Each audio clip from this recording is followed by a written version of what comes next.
You've seen the photos, the massive stones, perfect alignments, ancient walls underwater. We call them prehistoric. We date them. We think we know when they were built.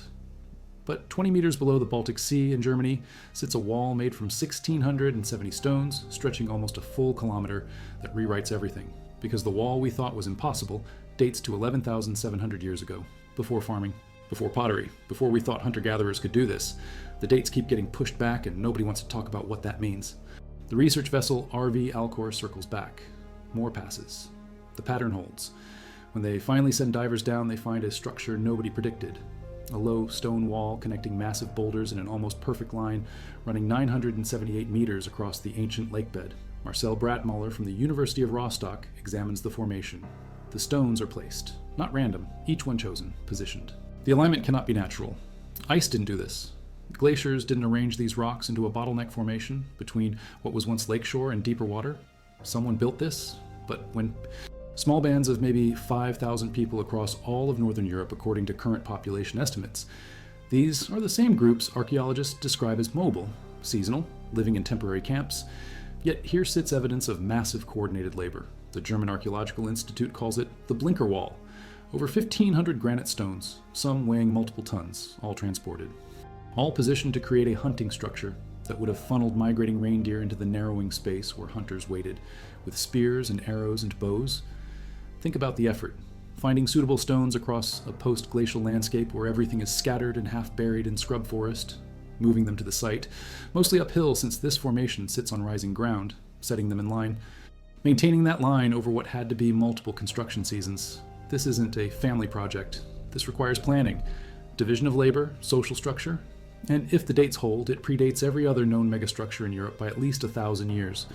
Also, comment from which city you're hearing this from. This script is researched and factual using sources from the Proceedings of the National Academy of Sciences, published in August 2024, reporting on the Blinker Wall discovery as confirmed by the German Archaeological Institute and corroborated by findings published in Nature in February 2024. Additional data comes from excavation reports by the University of Rostock team, working in collaboration with Kiel University Marine Geology Department. These are peer-reviewed archaeological studies, not speculation. Now back to the information. Timeline again. A wall, 120 meters long, built with granite blocks, dating to 5,800 to 5,300 BC, 7,800 years ago, the Neolithic. But here is what breaks the model. The wall sits in what was once dry land before sea levels rose. Analysis shows it was either a fish trap or coastal defense. Either way, it demonstrates technical knowledge we didn't think existed for another 1,000 years. The stones are worked, dressed, fitted. This isn't rough piling. Someone understood engineering principles, load distribution, water flow, tidal patterns, and they executed construction in a coastal environment, which means dealing with salt erosion and wave action and seasonal storms. The site predates known megalithic monuments in Brittany by several centuries, according to the team from the French National Institute for Preventive Archaeological Research. Estimates ranged from Mesolithic to Iron Age to even Roman construction. Nobody had solid dates because the acidic soil destroyed most organic material. Then, in June 2025, a French-Swedish collaboration excavating a new section called Le Plasker changed everything. Audrey Blanchard from Archaeodunum and Jean-Noël Guillotto from the University of Nantes led the rescue dig ahead of a business park development. They found foundation pits. The stones themselves are gone, removed centuries ago, but the holes remain. And next to those holes are hearths, fire pits, cooking areas, charcoal from short-lived trees, hazel, oak sapwood, perfect for radiocarbon dating. Bettina Schultz, Paulson from the University of Gothenburg ran Bayesian statistical modeling on 49 radiocarbon samples. The result, construction between 4,600 and 4,300 BC, making Carnac among the earliest megalithic sites in Europe, older than Stonehenge by over 1,000 years, confirming the Bay of Morbihan as the oldest megalithic region on the continent, published in Antiquity Journal in June 2025. Same spacing, same purpose, whatever that purpose was. The consistency proves social continuity, shared symbolism, cultural memory passed down across dozens of generations. And those fire pits, the ones aligned with the stone foundations, they weren't for metalworking. Charcoal analysis rules out grain processing. These were cooking sites, communal feasting, people gathering to raise these monuments together. Think about the labor. Stones weighing tons, no metal tools, no wheels. Just wooden levers and rope and human muscle and coordination. And they kept doing it. For 300 years, the same design. Over and over, that takes belief, commitment, something driving construction beyond simple utility. The carved entrance stone with its triple spirals, the winter solstice alignment where sunrise illuminates the inner chamber. Everyone knows Newgrange is old. The question is how old? Early estimates put it at 2800 BC, Bronze Age. Then radiocarbon analysis improved. Calibrated dates pushed construction back to 3200 BC, Neolithic, making it 500 years older than Stonehenge and the Great Pyramid at Giza. That date held for decades, until DNA analysis in 2020 and follow-up studies in 2024 and 2025 started revealing something stranger and distantly related to others buried in the chamber. Initial interpretation suggested elite royal lineage, divine kingship, only special bloodlines worthy of burial in this monument. But a study published in Antiquity in 2024 by researchers from the University of York and University College Dublin challenged that narrative completely. Penny Bickle and her team examined evidence from nearby settlements, diet, housing, trade networks, resource distribution. Everything points to an egalitarian society. People lived in similar dwellings, shared resources, exchanged goods. No wide disparities in wealth, no fortifications, no elite compounds. The genetic clustering in passage tombs typically reflects very distant relationships. Second cousins, great-great-great-grandparents, not close family. And here's the critical part. Newgrange grew in stages. Bones were moved. Mixed. Cremated remains blended with unburnt remains. We don't even know if NG10 was originally buried there. The tomb could have been a collection point, a place where community members brought remains of their ancestors over centuries of use. Not a royal cemetery, a communal monument. Swedish archaeologist Goran Burenholt returned to Caramore between 1994 and 1998 using accelerator mass spectrometry for precision dating. Samples from the foundation sockets of tomb number 4 give a date of 5400 BC, 7,400 years ago. If accurate, Caramore predates Newgrange by over 2,000 years.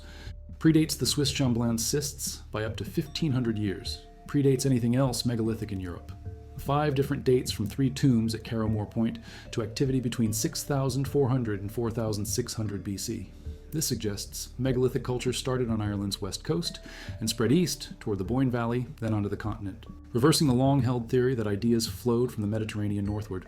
Funnel-shaped alignments with long, low stone walls converging into deep pits nestled beneath cliffs or inside natural sinkholes called dolines, hunting traps, built to guide red deer and other ungulates into kill zones. Radiocarbon dating of material found inside the pits shows abandonment before the late Bronze Age, but construction dates are earlier, much earlier based on architectural analysis and comparison with similar structures elsewhere. The largest structure has walls spanning 3.5 kilometers. Building that required massive social coordination, sustained communal effort, planning across generations. These aren't temporary camps. This is landscape engineering, published in Proceedings of the National Academy of Sciences in October 2025 by Dmitry Milikuz-Verhovnik and colleagues. The Woodhenge, 3.2 kilometers from Stonehenge, excavated in the 1920s, initially dated using a pottery typology to around 2300 BC. Radiocarbon dating in the 1970s supported that, 2 centuries after Stonehenge's stone circle. Then, in June 2024, new radiocarbon analysis revealed Woodhenge was built at almost exactly the same time as Stonehenge, around 2500 BC, not 200 years later. Contemporaneous, published by Historic England in the book Stonehenge Sighting the Sun by Liverpool University Press. This matters because it means Stonehenge wasn't a one-off. It was part of a synchronized building program, multiple monuments erected simultaneously across Salisbury Plain, all aligned to solstice events. Prehistoric people sighting the sun at multiple locations at the same time. As Andrew Chadburn from Historic England states, this is truly exceptional, and it forces re-evaluation of how we understand monument clusters. Archaeological consensus placed the Sarsen Circle around 2500 BC, with bluestones from Wales arriving earlier around 3000 BC. Then in August 2024, a team from Curtin University in Australia analyzed the altar stone, the massive 6-ton sandstone slab now buried beneath fallen stones.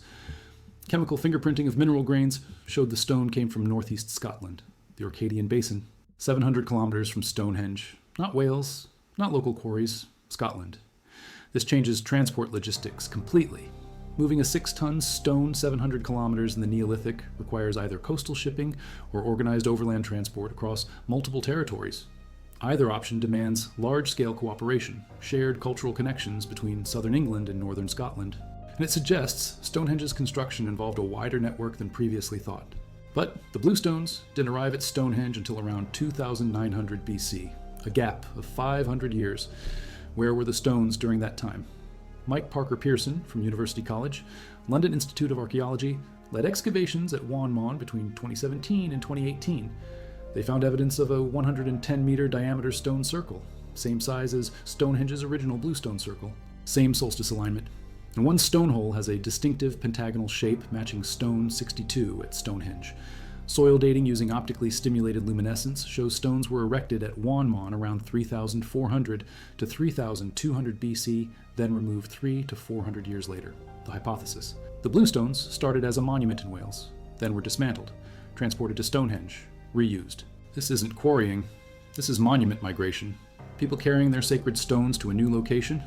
54 BCE, found during 1988 to 89 excavations by Wessex Archaeology. More Mesolithic dates. These predate accepted Stonehenge construction by over 4,000 years. The standard explanation: old charcoal, residual material mixed into later contexts. But multiple Mesolithic dates from different locations across the site start to look like a pattern.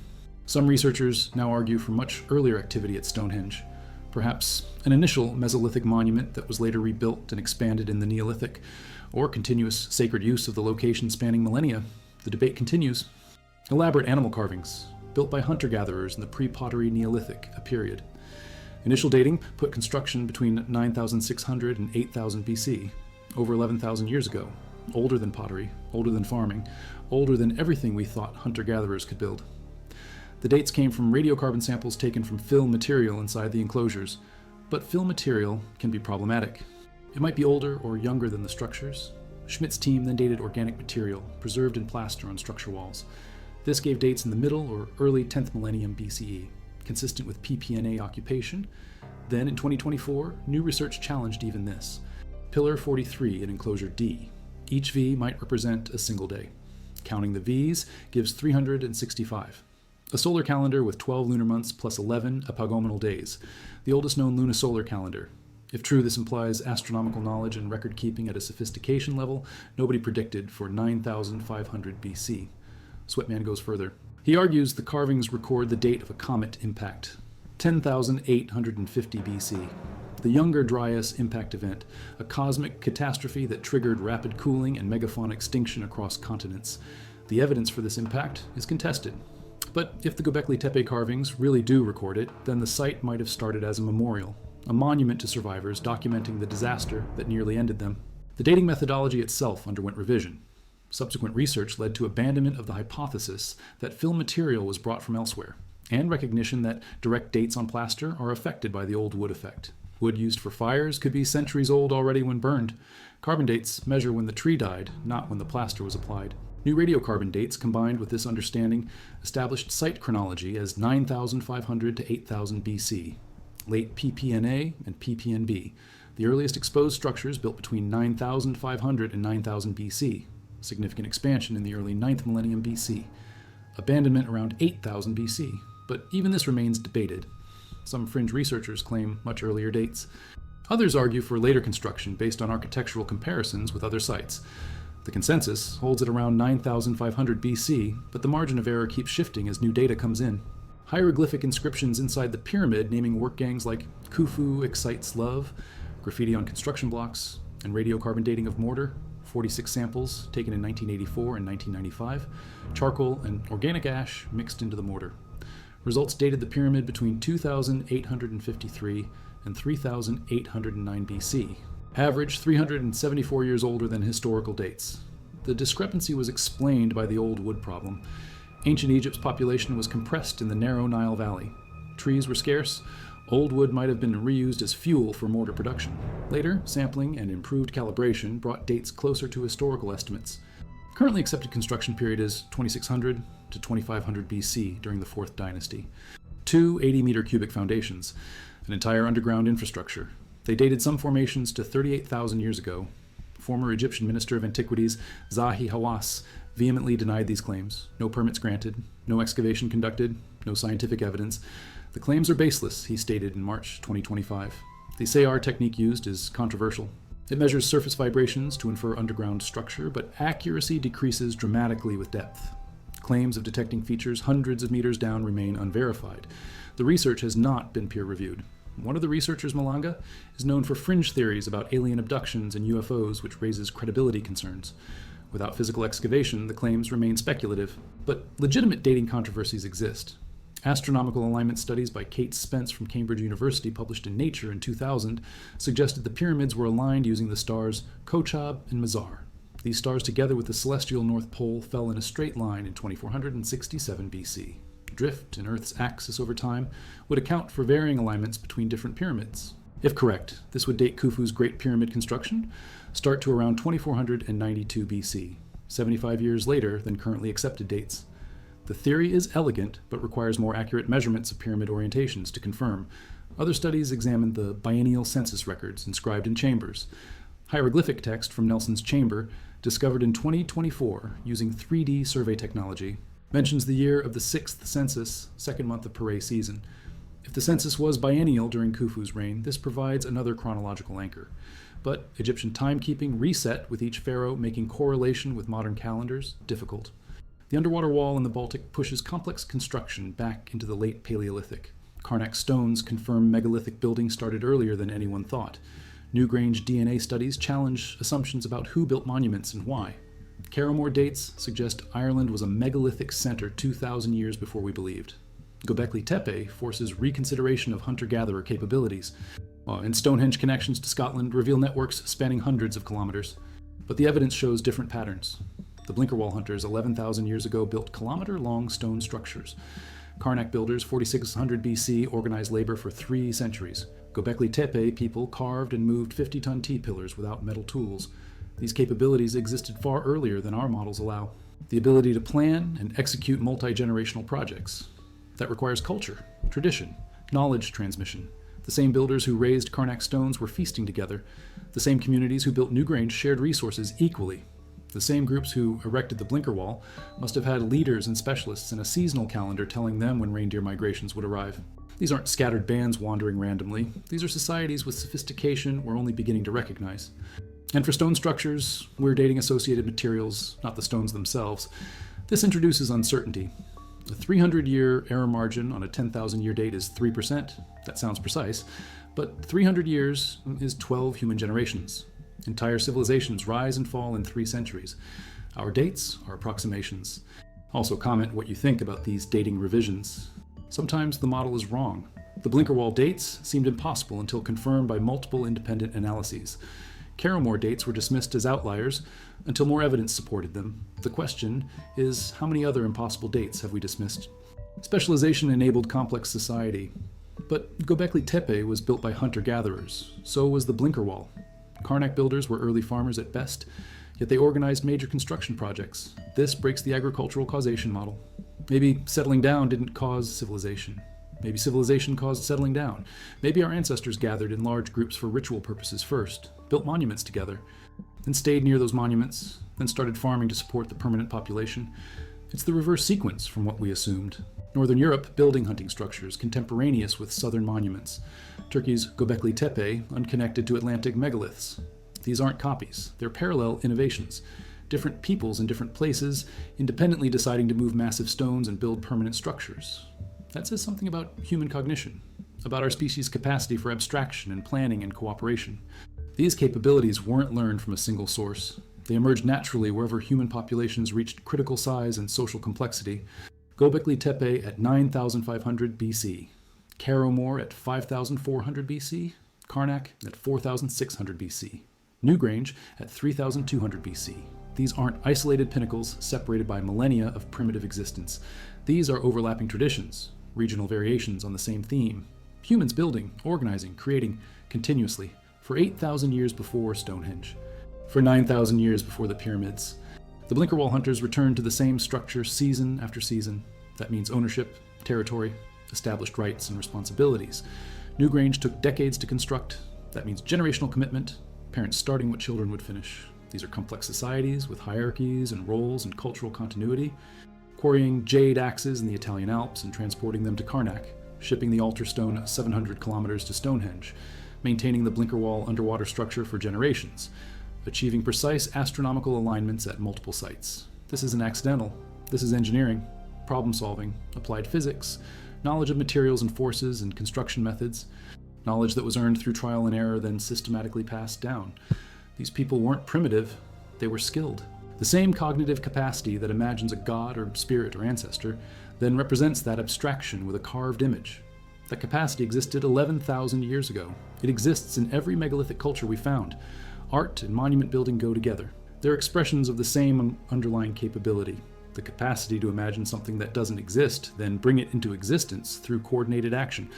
In the summer of 2024, during an extended drought, drones flying over the Boyne Valley floodplain below Newgrange captured thermal signatures in the dry earth, crop marks, soil stains, outlines of structures never excavated. Government surveys followed, detailed LiDAR mapping, ground-penetrating radar. The results published in a 146-page report showed dozens of new monuments, late Neolithic henges, a massive linear cursus 300 meters south of Newgrange, oriented east to west. This is not a typical cursus. It's a hybrid structure, part henge, part processional avenue. Excavation by Matthew and Geraldine Stout began in 2018. Preliminary dates put construction contemporary with Newgrange's later phases, around 3000 BC.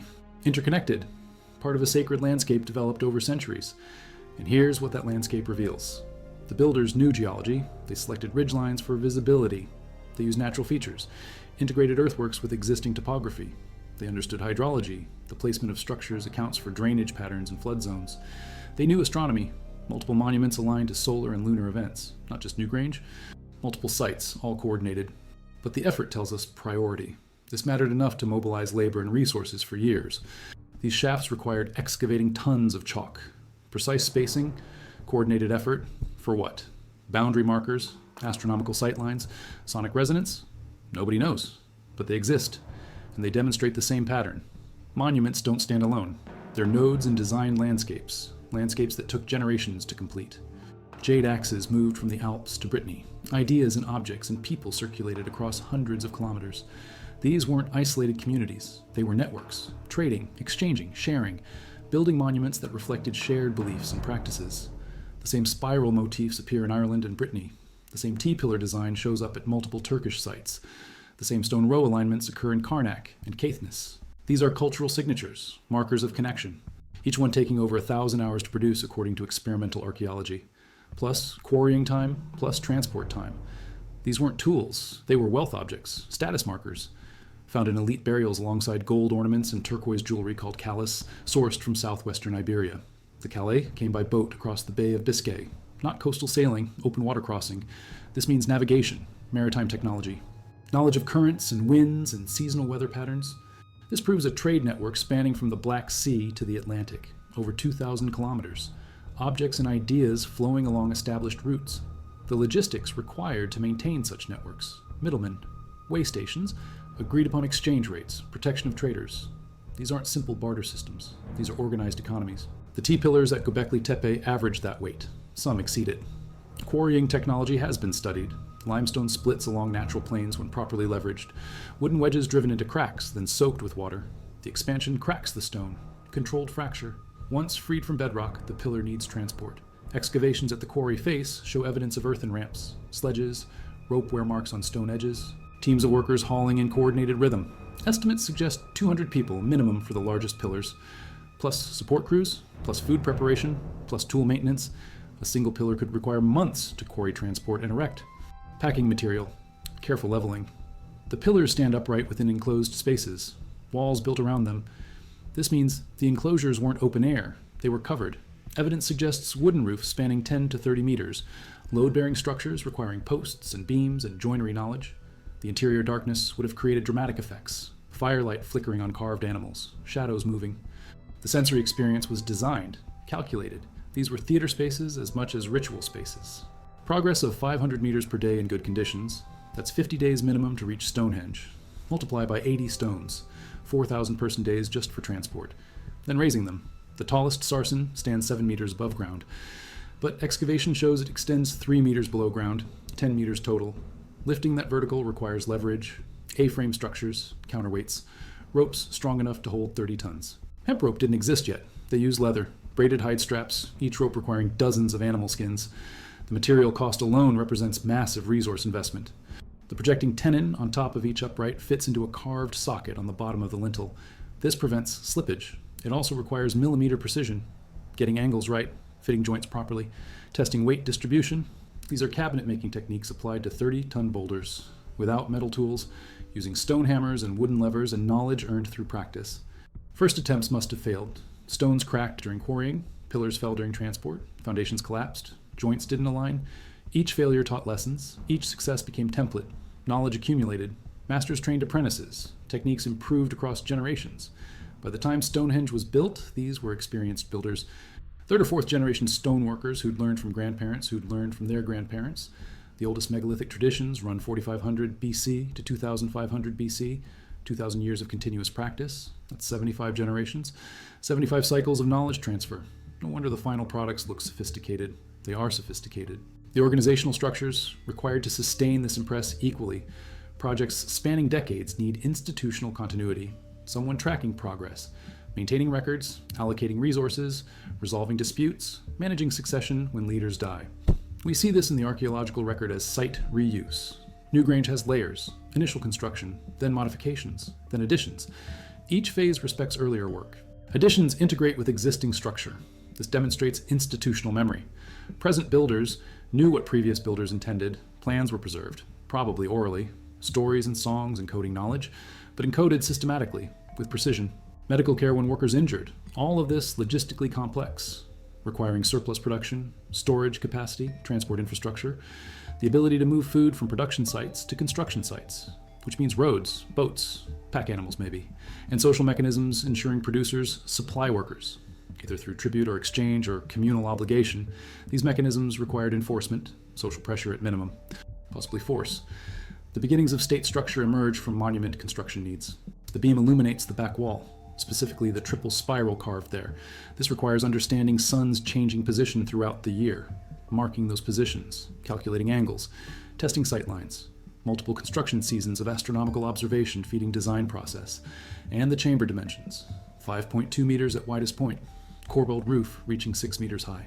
These proportions create acoustic properties. Sound resonates, amplifies. Drums or chanting inside would produce powerful effects. The builders understood acoustics. They integrated sound design with light design, with spatial design, multisensory architecture. The station stones form a rectangle whose sides align with moonrise and moonset at major standstill. This occurs every 18.6 years when Moon's orbit reaches maximum inclination.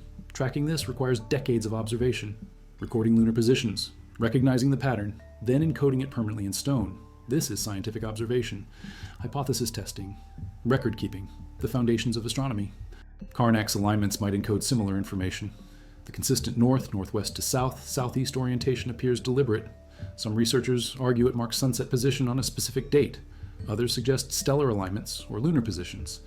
The evidence remains debated, but the consistency across 3 centuries proves intentionality. Whatever these stones marked mattered enough to maintain for 12 generations. That suggests calendrical function. Agricultural timing, ritual scheduling, knowledge critical enough to preserve in the most permanent form available. Humans 11,000 years ago were organizing kilometer-scale construction. Humans 8,000 years ago were coordinating multi-site building programs.